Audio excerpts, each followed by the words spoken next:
falar um pouquinho sobre os mitos e realidades que a gente tem desse fármaco. Para quem não sabe, eu trabalhei bastante com toxina botulínica e eu sou muito fã desse fármaco.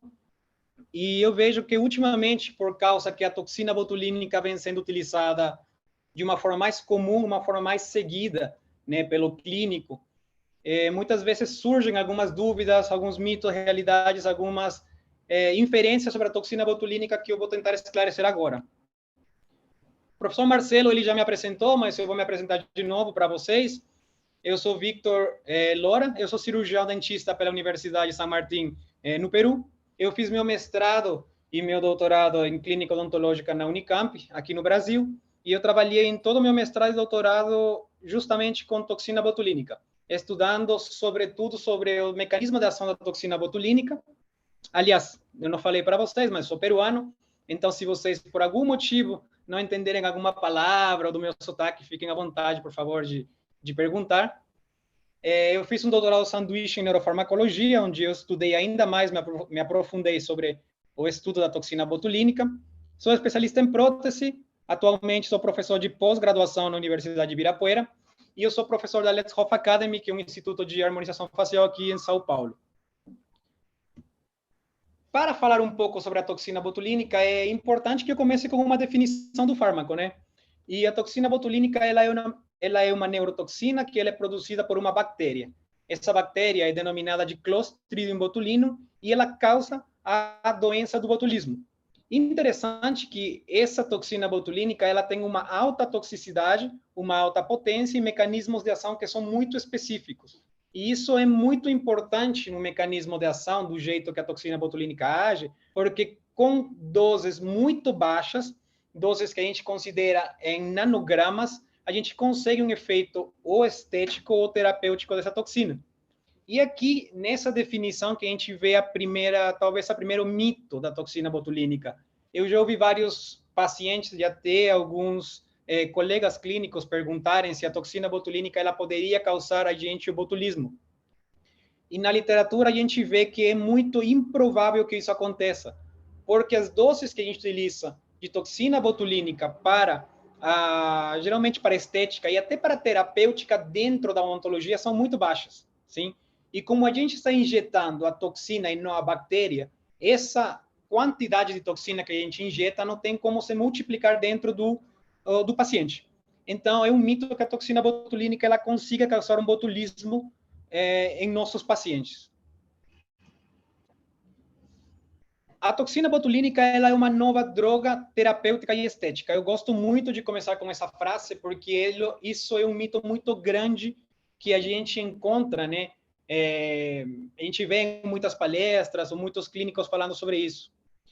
É quase 90% certa essa frase. A toxina botulínica é realmente uma droga terapêutica e estética, mas ela não é nova, sim? A toxina botulínica ela vem sendo estudada faz mais de 70 anos. Não só na odontologia, mas na medicina, na área de farmacologia, a gente acha diferentes artigos científicos falando sobre a toxina botulínica, seja sobre o seu mecanismo de ação, seja sobre protocolos de utilização, tanto terapêuticos como estéticos. Só para vocês verem, esse daqui é um compilado de alguns artigos escritos pelo nosso grupo de estudo, e se vocês procurarem na literatura, vocês vão achar tudo sobre toxina botulínica.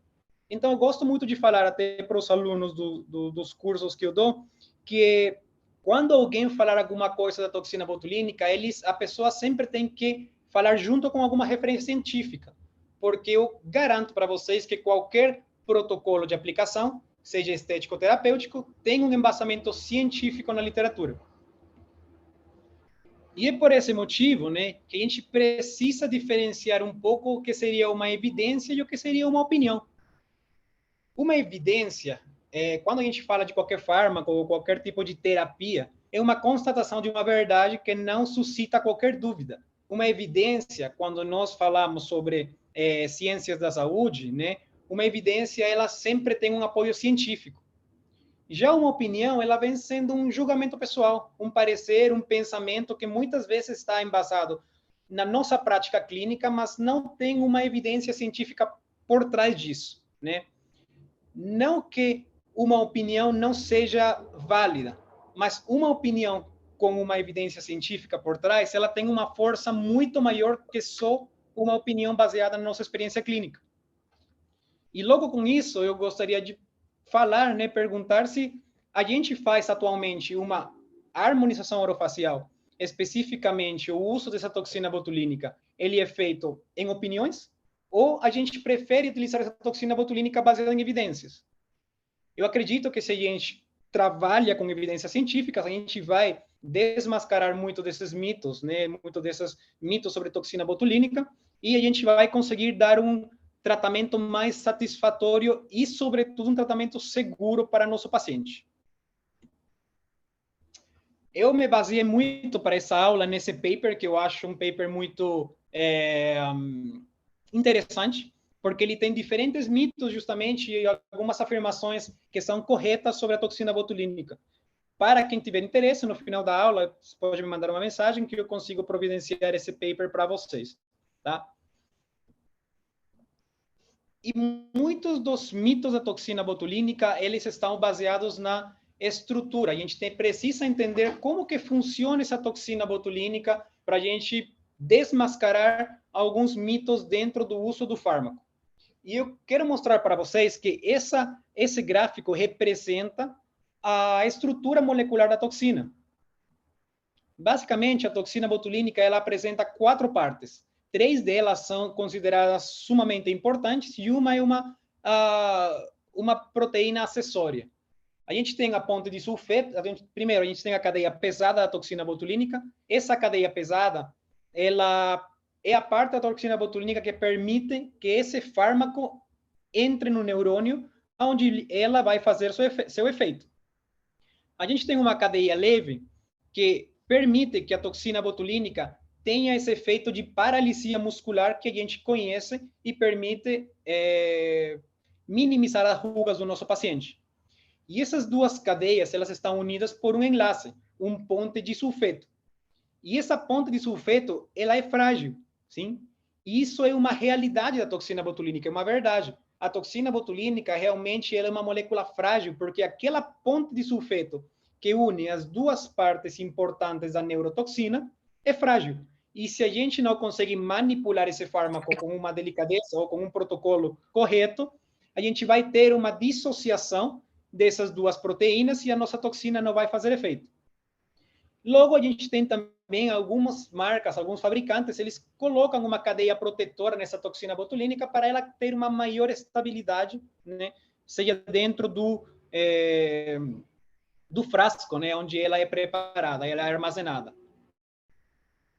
Uma coisa muito interessante e muito importante quando nós falamos da estrutura da toxina botulínica é que absolutamente todas as toxinas botulínicas possuem ou têm a mesma estrutura.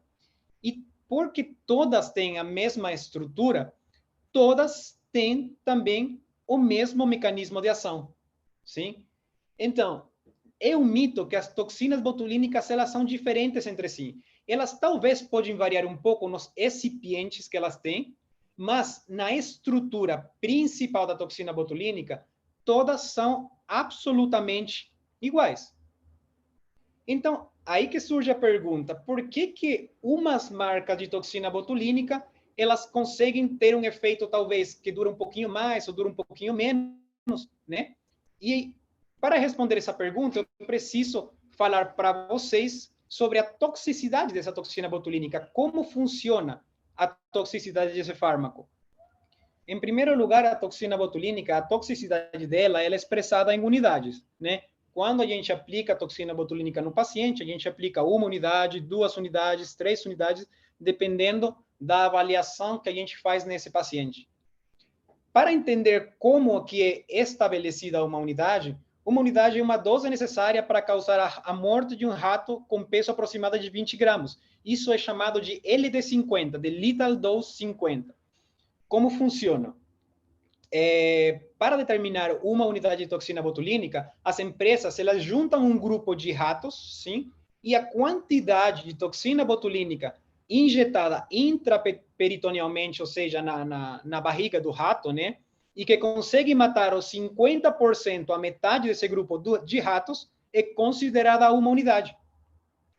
o que ninguém fala é que esse teste para determinar uma unidade, ele não é padronizado entre as marcas.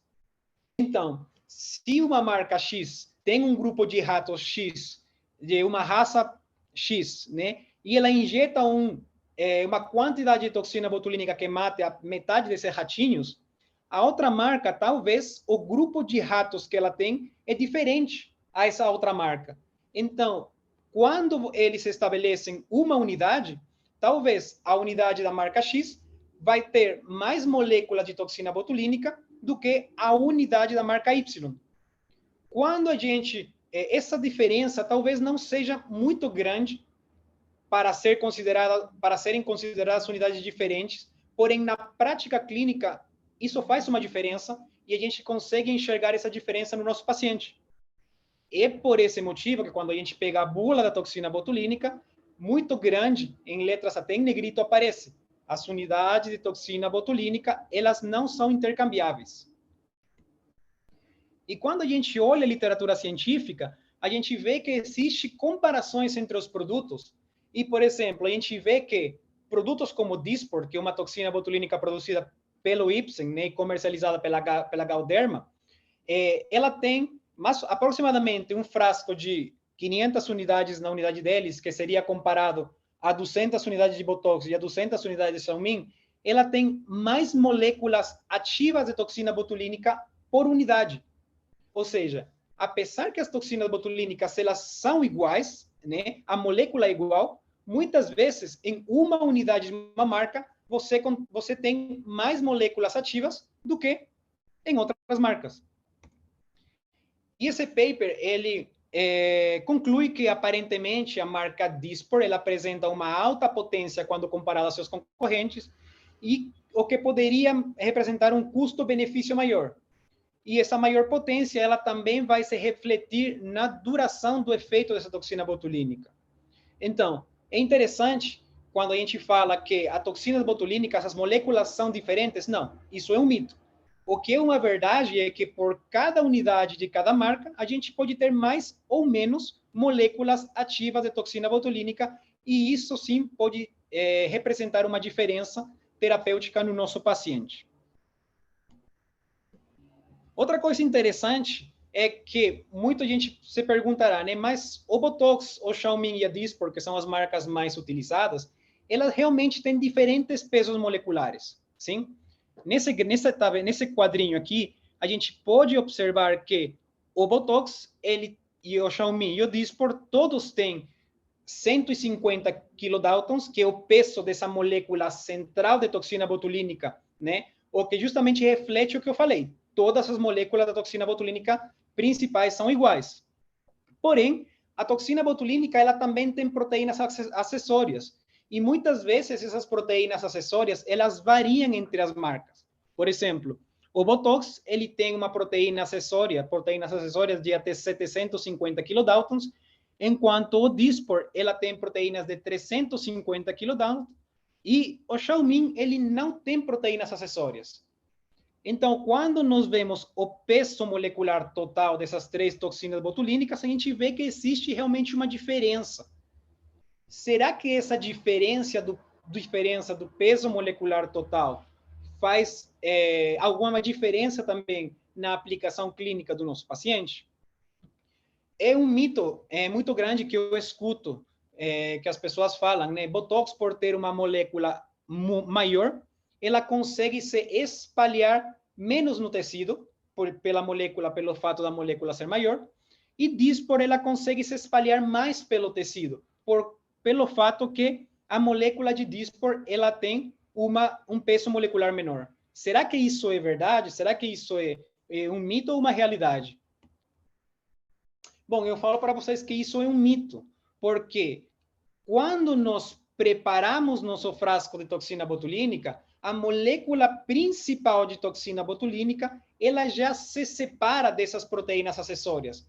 Então, quando você injeta essa toxina botulínica no seu paciente, basicamente essa molécula principal, ela já está isolada, ela já está dissociada das acessórias. Então, repito para vocês, todas as toxinas botulínicas, as moléculas têm a mesma estrutura e o mesmo mecanismo de ação. não tem uma toxina botulínica que se espalha mais e não tem uma toxina botulínica que se espalha menos. Isso não existe, tá? Então, o tamanho total do peso da toxina botulínica, ele é simplesmente irrelevante em como se comporta essa toxina botulínica dentro do organismo. E como se comporta essa toxina botulínica dentro do organismo? Para entender um pouco como se comporta, a gente precisa falar do mecanismo de ação da toxina botulínica, né? Todo mundo sabe, ou pelo menos, perdão, quem já assistiu um curso de toxina botulínica, a gente sabe que a toxina botulínica, ela consegue entrar no neurônio, e dentro do neurônio, a toxina botulínica, ela vai inibir a liberação de um neurotransmissor, que chama acetilcolina, que vai promover o movimento muscular.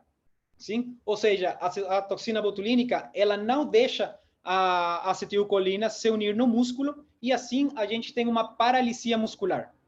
Só que tem alguns fatos importantes que acontecem nesse mecanismo de ação da toxina botulínica.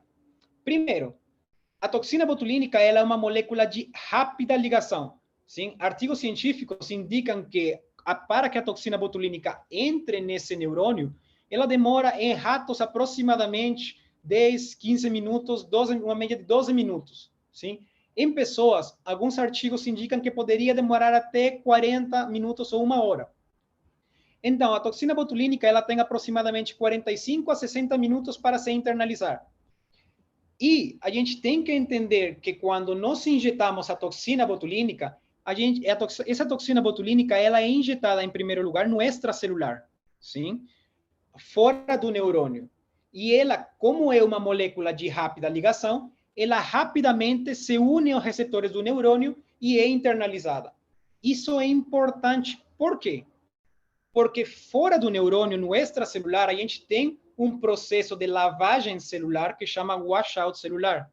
E esse processo de lavagem, segundo os artigos científicos, indicam que para a toxina botulínica, depois de mais ou menos 60 minutos, a gente não tem mais toxina botulínica nesse extracelular. Seja porque ela já se uniu ao neurônio, porque ela é de rápida ligação, ou seja porque essa lavagem extracelular, ela excreta essa toxina botulínica. E aqui que vem a parte dos mitos que surgem, né, no pós-operatório de toxina botulínica. Muitas vezes a gente fala para nosso paciente, você não pode dormir até 4 horas depois de aplicar a toxina botulínica. Você não pode subir num avião até 2, 3 horas depois de ter aplicado a toxina botulínica. A toxina botulínica vai migrar do seu músculo se você fica manipulando. E isso é uma grande mentira, porque a toxina botulínica é uma molécula de rápida ligação. E depois de 45 minutos ou uma hora, você não tem mais toxina botulínica para se espalhar pelo músculo. A toxina botulínica ou já entrou no neurônio ou já foi excretada. Então, tudo que a gente fala para o paciente de não pode fazer isso, não pode fazer outra coisa, é tudo desnecessário. Sim? E é importante também a gente saber, para entrar um pouco ainda mais nos mitos da toxina botulínica, sobre como ela se comporta no tecido, né? Eu expliquei para vocês agora como ela se comporta na célula, mas a gente precisa ver como ela se comporta quando a gente injeta essa toxina botulínica nos tecidos. E basicamente, quando nós injetamos a toxina botulínica, ela faz 3 movimentos diferentes. A toxina botulínica, ela consegue se espalhar nos tecidos, ela consegue se difundir e ela também se transporta. Quando nós falamos de espalhamento da toxina botulínica, a gente está falando de um fenômeno físico-mecânico, né? E ele é determinado pela técnica de injeção, sim? O jeito que a gente aperta o êmbolo, a quantidade de líquido, de soro fisiológico com que a gente reconstitui essa toxina botulínica, ela determina esse espalhamento da toxina botulínica. Então, imagine que a gente tem aqui uma fibra muscular, e essas fibras musculares, elas estão inervadas, né? E essa inervação, ela tem receptores para a toxina botulínica. Então, a gente aplica essa toxina botulínica e a gente tem o que nós determinamos como halo de dispersão, porque quando aplicamos a toxina botulínica, ela está reconstituída em soro fisiológico. Se nós aplicamos 2 unidades de toxina botulínica, como essa toxina botulínica é uma molécula de rápida ligação, ela vai se ligar rapidamente aos receptores que estiverem mais próximos. E isso vai determinar o halo de ação da nossa toxina botulínica. O que acontece se eu aumento o volume de reconstituição dessa toxina botulínica?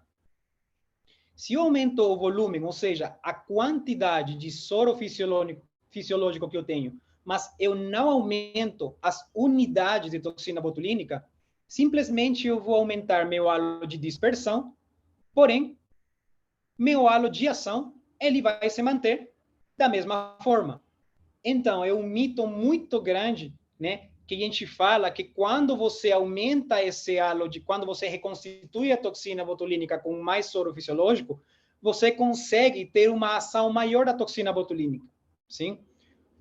Uma coisa que vai acontecer quando você aumenta o volume é que você vai perder a previsibilidade do seu halo de ação da toxina botulínica. Como assim?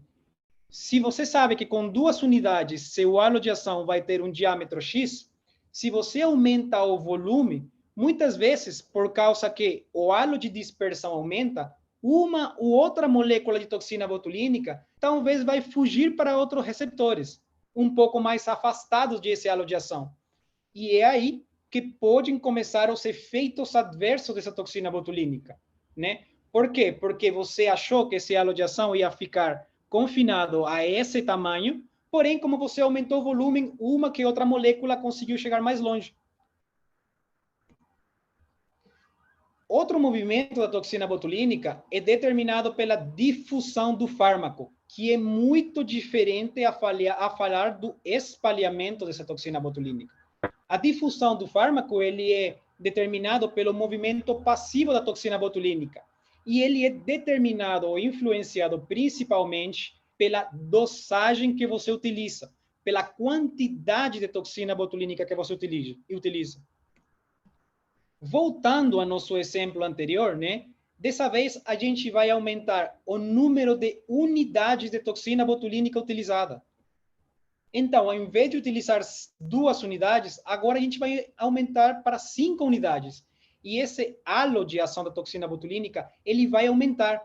Mas agora a gente é ciente que essa toxina botulínica realmente vai aumentar. Por quê? Porque nós estamos aplicando mais unidades. E o halo de dispersão dessa toxina botulínica, ela também vai aumentar. Por que é importante falar disso, né? Da quantidade de soro fisiológico ou a quantidade de unidades que a gente utiliza com toxina botulínica? Foi feito um experimento que foi colocado o resultado nesse paper, né? Onde eles reconstituíram 4 frascos diferentes de Botox com 1 ml, com 3 ml, com 5 ml e com 10 ml. Vamos concordar aqui que o frasco de Botox que tinha 1 ml, ele tinha menos soro, ou de 3 mais, ou de 5 mais, ou de 10, muito mais soro fisiológico. Porém, nos pacientes foram aplicados sempre a mesma quantidade de unidades. Sempre foi utilizado 30 unidades de toxina botulínica. Só que 30 unidades tiradas de um frasco reconstituído em 1 ml tem menos quantidade de soro do que 30 unidades tiradas de um frasco de 3, de 5 ou de 10. Quando eles foram avaliar os pacientes, eles conseguiram enxergar que, esteticamente, o resultado dessa aplicação foi tudo semelhante. Todos os pacientes reportaram uma boa satisfação desse tratamento. Porém, quando eles foram avaliar os efeitos adversos, foi determinado que dosagens maiores de toxina botulínica, eles apresentam um maior efeito adverso. Por quê? Justamente porque com uma maior quantidade de soro fisiológico, você consegue espalhar mais a toxina botulínica, não difundir ela, porque a difusão ela é determinada pelas unidades, e sempre foi a mesma. Mas, pela quantidade de soro fisiológico, eles espalharam mais a toxina botulínica e eles causaram, por exemplo, uma pitose da sobrancelha, uma queda não intencionada dessa sobrancelha do paciente. Como resumo desse trabalho, basicamente foi que, enquanto maiores quantidades de soro fisiológico são utilizados para preparar a toxina botulínica, você tem risco de ter maiores efeitos adversos, sim? Então, sim, é verdade. Utilizar uma maior ou menor quantidade de soro fisiológico no seu paciente tem diferença. Porém, não vai ter diferença no resultado estético. Vai ter diferença no espalhamento da sua toxina, o que pode originar com que você cause mais efeitos adversos ao seu paciente. E aí eu pergunto para vocês, se a gente tem o mesmo resultado estético em todas as reconstituições, porém, a gente tem mais risco de evento adverso com maiores volumes, por que utilizaria volumes grandes de soro para reconstituir minha toxina botulínica? E depois a gente vai falar um pouco sobre transporte, o que muita gente chama de migração da toxina botulínica. Mas a gente vai entender essa migração da toxina botulínica de uma forma diferente, porque eu já falei para vocês que a toxina botulínica ela é incapaz de migrar no músculo. A toxina botulínica não é uma ave que fica migrando de um lugar para outro, não. Ela ou se difunde ou se espalha, mas isso pode ser controlado por você. Isso não tem a ver com o paciente manipular o rosto, porque a toxina botulínica ela se internaliza rapidamente, tá? E o que seria o transporte que os artigos científicos, ou a migração que os artigos científicos falam? Quando nós falamos de migração da toxina botulínica, a gente fala de um transporte da toxina botulínica desde o local aplicado, que seria localmente, né, no sistema periférico, perifericamente, para o sistema nervoso central. Esse paper ele foi publicado faz alguns anos, na verdade esse ano, o ano passado, pelo nosso grupo de estudo, né, eu fui autor principal, e a gente injetou toxina botulínica na ATM dos ratos, né, perifericamente, e depois a gente fez cortes histológicos centrais no cérebro do rato. E a gente viu que essa toxina botulínica, ela migrou, ou eu gosto de falar mais, ela se transportou desde a periferia para o cérebro do rato. Ou seja, a toxina botulínica ela poderia ter um efeito central justamente por causa desse deslocamento da periferia para o sistema nervoso central. E é isso que os papers chamam de migração. Não o fato de você manipular e a toxina ir de um músculo para outro. Isso não faz sentido nenhum. E falando um pouco sobre a durabilidade do efeito dessa toxina botulínica, quanto que dura realmente a toxina botulínica e como que a gente pode explicar essa duração do nosso efeito? Para explicar a duração da toxina botulínica, a gente tem que falar um pouco da reversibilidade desse fármaco. E essa reversibilidade ela é explicada por um processo que chama rebrotamento nervoso. Ou, na literatura científica, vocês podem achar como nerve sprouting. Basicamente, a gente tem aqui, na primeira figura, um neurônio que ele foi paralisado por causa da toxina botulínica. Como o nosso organismo ele é muito inteligente, ele determina que esse músculo, né, que estava inervado pelo neurônio, ele não consegue se mexer mais, o nosso organismo ele começa a fazer crescer rebrotamentos neuronais secundários ou acessórios, e quando esses rebrotamentos neuronais secundários ou acessórios eles entram em contato com o músculo, esse músculo ele volta a ser inervado e a gente recupera essa mobilidade muscular. Esse processo de recuperação, com certeza, ele varia de pessoa para pessoa, né? Por isso que a gente vê recuperação de algumas pessoas pela toxina botulínica de 2, 3, 4 meses, né? E depende muito da fisiologia do nosso paciente. Mas será que a gente consegue alterar essa duração da toxina botulínica? Bom, a gente consegue, porque a toxina botulínica, para a duração da toxina botulínica, ela é dose dependente. Olhem esse quadro aqui. Nesse quadro, no lado esquerdo, a gente pode observar qual que é a dose recomendada pelo fabricante para utilizar a toxina botulínica na região de glabela e a duração aproximada que o fabricante manifesta. Botox, utilizando 20 unidades, você tem uma duração aproximadamente de 3 a 4 meses. Utilizando Dysport, 50 unidades de Dysport, né, você tem uma duração até 5 meses. E utilizando Xeomin, utilizando 20 unidades, você tem uma duração de até 4 meses. Porém, maiores doses de toxina botulínica, elas já foram testadas, sim? E a gente tem que, quando você utiliza uma dosagem maior de toxina botulínica, você realmente consegue aumentar essa duração do efeito. Ou seja, se vocês aumentam a quantidade de toxina botulínica no seu paciente, realmente vocês vão ter uma maior duração desse efeito. Porém, vocês podem também ter um aumento de efeitos adversos. Por quê? Porque quando eu aumento a quantidade de dose de toxina botulínica, eu também poderia aumentar o meu halo de ação. E esse halo de ação, ele poderia chegar a músculos que eu não estou tentando paralisar e criar efeitos adversos.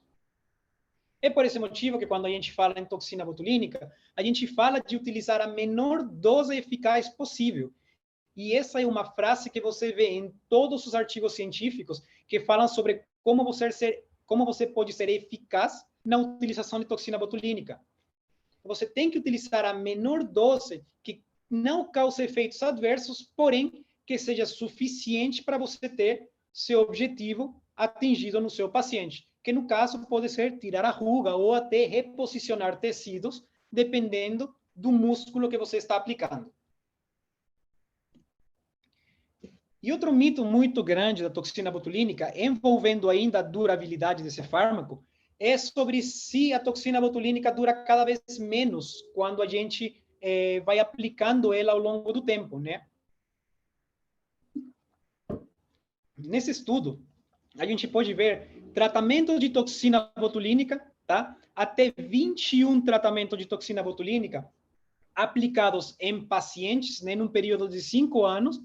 E olha como a gente observa que, apesar que eles informam que eles sempre manterão a mesma dosagem de toxina botulínica, desde a primeira aplicação até a aplicação número 21, existe uma tendência no aumento da duração da toxina botulínica. Então, é tudo ao contrário que muitas pessoas ou muitos colegas falam. A toxina botulínica, se o paciente tem uma boa frequência de reaplicação, a tendência é a toxina botulínica, esse tratamento, durar cada vez mais, mesmo que você aplique a mesma dosagem. Esse estudo foi desenvolvido tanto na glabela dos pacientes, como nas rugas periorais, ou periorbitais, perdão, dos pacientes. Sobre o armazenamento da toxina botulínica, a gente sabe e a gente tem muito receio na utilização de toxina botulínica, porque a maioria das marcas, elas indicam que você tem uma validade muito curta da toxina botulínica depois que você prepara ela, depois que você reconstitui ela. Quem utiliza a toxina botulínica na clínica diária sabe que esse é um problema clínico muito grande, porque às vezes você tem 1, 2 pacientes e você compra uma toxina, um frasco de toxina botulínica e você tem produto sobrando. E se você for seguir ao pé da letra a bula do fabricante de cada marca, você tem que, por exemplo, o Botox, ele dura 3 dias depois de reconstituído. Botulift 7 dias, Botulim 1 dia, Nabota 1 dia, Prosigna dura só 4 horas, Xeomin 1 dia e Dyspor 1 dia. E isso representa muitas vezes um problema clínico muito grande. Porém, a literatura científica, ela já fala outra coisa diferente do que fala o fabricante. Esse consenso ele foi publicado no ano de 2017 e ele fala e ele assegura que se você reconstitui seu frasco de toxina botulínica e você armazena ele também de uma forma correta, uma forma apropriada, você consegue guardar essa toxina botulínica até pelo menos 4 semanas sem risco de contaminação ou de diminuição da efetividade. Isso seria uma coisa muito benéfica para o clínico, né? Para quem talvez não tenha um fluxo muito grande de pacientes, porque você não precisa jogar sua toxina botulínica fora, porque você sabe que, baseado na evidência científica, você tem uma duração maior dessa toxina botulínica nesse frasco, seguindo um armazenamento, né, e uma reconstituição correta. Importante que esse consenso ele só foi feito tomando em consideração marca de toxina botulínica como Botox, Xeomin e Dyspor, que são as 3 marcas mais utilizadas no mundo e mais pesquisadas no mundo. Então, as outras 4 marcas que a gente tem disponíveis no Brasil, lamentavelmente, a gente não tem como garantir essa eficácia após 4 semanas, tá? E temos mais um mito, né, ou mais alguma afirmação sobre o efeito vacina da toxina botulínica. O que devemos saber desse efeito vacina? Tem muita gente que fala que se você aplica repetidamente, em várias vezes seguidas, né, com muita frequência, essa toxina botulínica, seu organismo ele vai ser vacinado, né, em algum momento. Será que isso é verdade? Será que isso é mentira? Primeiro, eu vou passar esse slide que está na posição incorreta, tá? Mas para entender primeiro por que existiria um efeito vacina da toxina botulínica, a gente tem que entender que a toxina botulínica realmente ela é aplicada como uma terapia contínua. A gente aplica essa toxina botulínica frequentemente, porque, como eu falei para vocês, depois de 3, 4 meses o efeito acaba e a gente precisa aplicar novamente para manter aquele resultado que a gente quer. Então, por esse motivo de aplicar repetidas vezes um fármaco, realmente existe a possibilidade de ter uma produção de anticorpos, né, um efeito vacina. Então, o efeito vacina da toxina botulínica, ele não é mentira, sim, ele não é um mito, ele existe. Porém, o que nós, como clínicos, devemos saber e sobre que devemos nos preocupar desse efeito vacina da toxina botulínica? Primeiro, desde 1998, as formulações de toxina botulínica, começando pelo Botox da Allergan, eles diminuíram de uma forma muito grande a carga proteica delas. Sabe aquelas proteínas acessórias que eu falei que tinha? Eles diminuíram muito essa carga, que ela era muito imunogênica. Então, quando você diminuiu a carga proteica, você diminuiu de uma maneira drástica esse efeito imunogênico. Esse estudo que eu apresento aqui para vocês, ela é uma meta-análise publicada nesse ano 2022. E ela demonstrou que a incidência de anticorpos neutralizantes de toxina botulínica, ela é relativamente baixa. Ela é 2,4% das pessoas que utilizam toxina botulínica podem ter aquele efeito imunogênico. Sendo que esse 2,4% era formado por gente que por pacientes que utilizaram essa toxina botulínica de forma terapêutica, ou seja, quando eles utilizaram doses muito grandes de toxina botulínica. E eles concluem que esse efeito vacina da toxina botulínica, ele está relacionado a 2 fatores principalmente. Primeiro, a frequência de aplicação, ou seja, que tão seguido você coloca essa toxina botulínica, e a quantidade de toxina botulínica, quantas unidades você utiliza por tratamento. O que a gente deve saber sobre esse efeito imunogênico da toxina botulínica? Que a gente deveria utilizar sempre a menor dose eficaz possível. Galera, não adianta sair tacando toxina botulínica na testa, no olho do paciente, colocando grandes doses, porque realmente isso poderia contribuir com o efeito vacina. E também não adianta você ir dando para seu paciente retoques, que eu gosto de chamar de complementos, a cada 2 semanas, porque se você coloca complementos ou você injeta toxina botulínica de uma forma muito frequente no seu paciente, aí realmente você pode causar um efeito vacina. O ideal é você esperar pelo menos 3 meses, você pode injetar uma vez, fazer um complemento e depois desse complemento esperar no mínimo 3 meses para a memória imunológica do seu paciente diminuir e você ter menos probabilidade de causar um efeito vacina. Porém, é bom saber que com as dosagens baixas que a gente usa tanto na terapêutica odontológica como na estética, né, na harmonização facial, é muito improvável que o seu paciente tenha um efeito vacina. Certo? E era basicamente isso o último mito que eu queria trazer para vocês sobre a toxina botulínica. E eu queria concluir essa aula aqui falando para vocês uma frase que eu gosto de utilizar bastante no meu dia a dia, que é assim, que em Deus nós confiamos, porém todos os outros devem trazer dados. Não adianta a gente ir confiando nos mitos que a gente consegue enxergar no Instagram, que a gente observa no Facebook ou nos grupos de WhatsApp. tudo que seja falado de qualquer fármaco de forma ideal, mas ainda mais da toxina botulínica, que não é um fármaco novo, tudo tem que ter uma literatura científica por trás para a gente acreditar. Sim? Tudo o resto é simplesmente uma opinião que ela não pode ser extrapolada para nossos pacientes. Pessoal, eu queria agradecer muito vocês por ter ficado atentos aqui à aula. Esse é meu QR Code para o Instagram, né? Qualquer dúvida ou pergunta eu posso responder agora para vocês. É isso, professor. Maravilha. Bom, eu tenho algumas perguntas aqui. Deixa eu ver. Você está me ouvindo, né? Estou ouvindo. Deixa eu só sair daqui de compartilhar aqui, ó. Tá, já saiu. Pode parar. Maravilha. Você falou em vários trabalhos na toxina botulínica, mas B, né?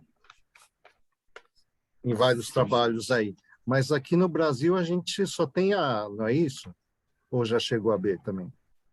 Não. Eu não estou lembrando em qual trabalho que eu coloquei, mas a gente tem uma toxina botulínica B no mundo, ela chama Neuroblock ou Mioblock, mas ela é só comercializada nos Estados Unidos e na China, se eu não erro. Por quê? Porque você precisa 50 vezes mais da toxina botulínica B para você ter o mesmo efeito da toxina botulínica A. E por ela ser um fármaco, isso poderia desencadear uma maior probabilidade de efeito imunogênico. Então, por isso que a gente utiliza mais a toxina botulínica A. Mas no Brasil não tem, não é comercializada, não. No efeito transporte, né, que você falou, eu achei bem interessante que ele vai até o sistema nervoso central.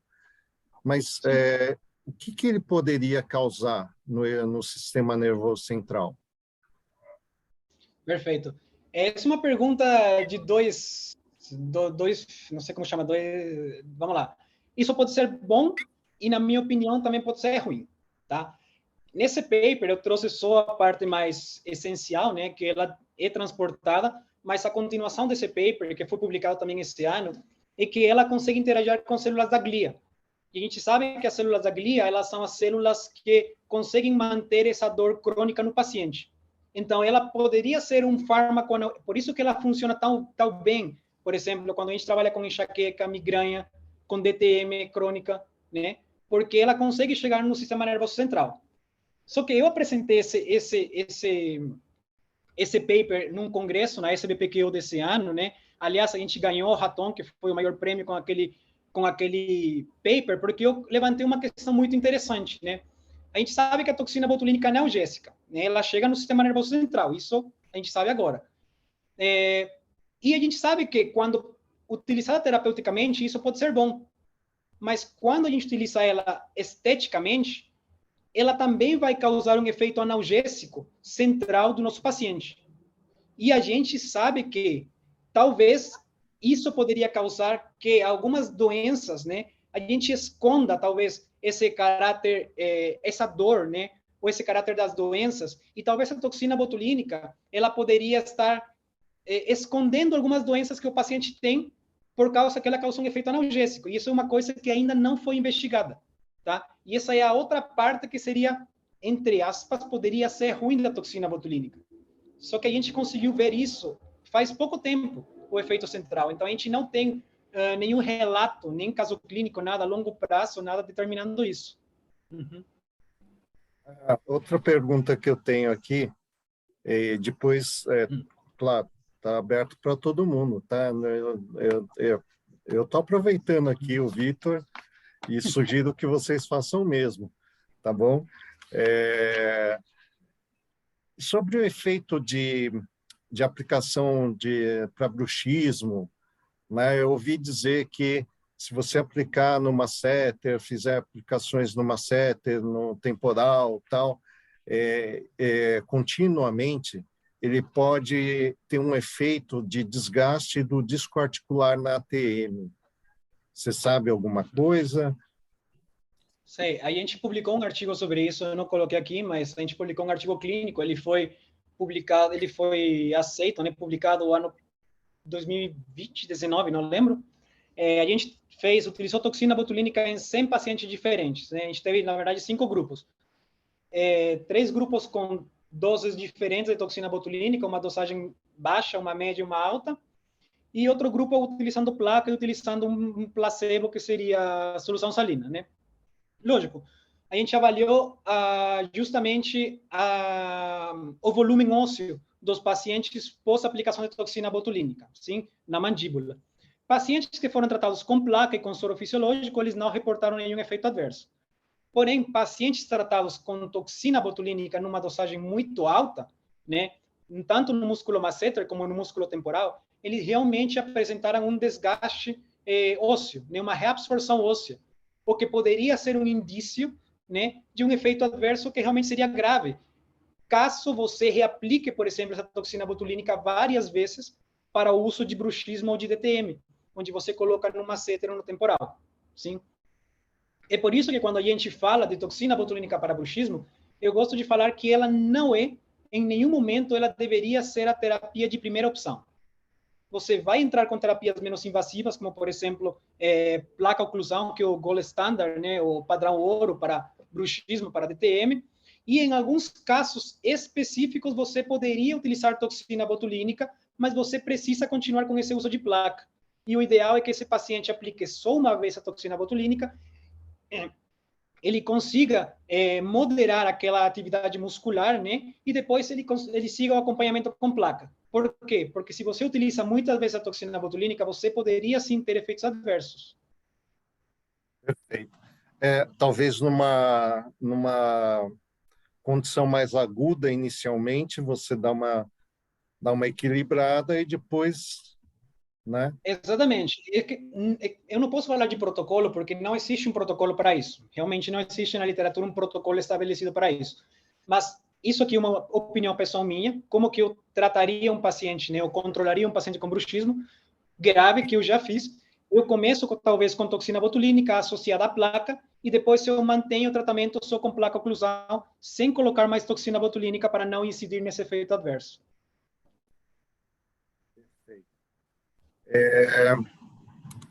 Então, pessoal, alguém mais quer fazer pergunta? Pode abrir o microfone, perguntar livremente, quiser fazer no chat, também no chat aqui também pode enviar perguntas, tá? Estou vendo aqui, tem um conterrâneo seu, o Dr. Tirstian, lá também do Peru, Willy Lopes, Ah, que legal. Que está legal. te vendo aí. É um assunto bem interessante, eu acho que gostei bastante da última vez que eu tinha visto você falar sobre isso daí, me esclareceu muito mais coisa, foi muito bacana. Uhum. Que legal, professor, que eu tenha Muito gostado. feliz. Alguém Bom, quer fazer alguma pergunta? Aproveitem. Não? acho que eu não Bom, tenho pergunta, professor. Deve ter ficado claro. peraí, tem alguém, acho que aqui, acho que vai fazer a pergunta, talvez. Está Claro. tá conectando o áudio. É que assim, toxina botulínica, eu acho assim, é um fármaco que ele eu acho é óbvio, né? Ele é o fármaco mais utilizado em tratamentos estéticos não invasivos no mundo. É o primeiro tratamento mais utilizado no mundo.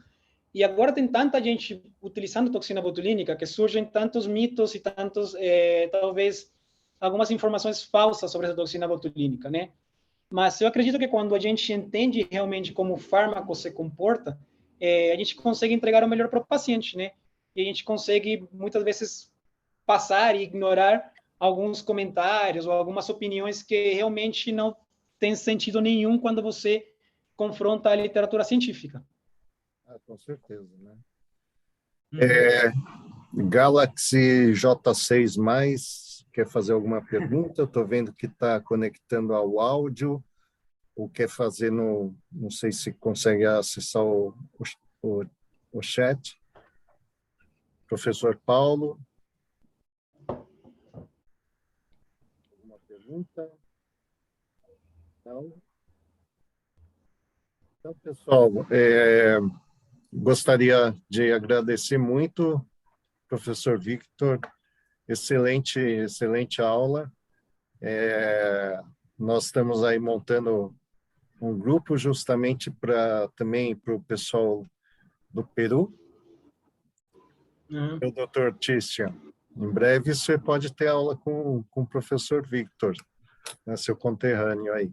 Mas foi excelente, muito obrigado por ter aceito o convite. É uma maravilha, sempre bom aprender com você. Obrigado, Então, professor. Obrigado pelo convite. ficamos por aí, então. Muito obrigado, boa noite a todos. Até a próxima Obrigado, boa noite. reunião, então. Boa noite. Tá, boa noite.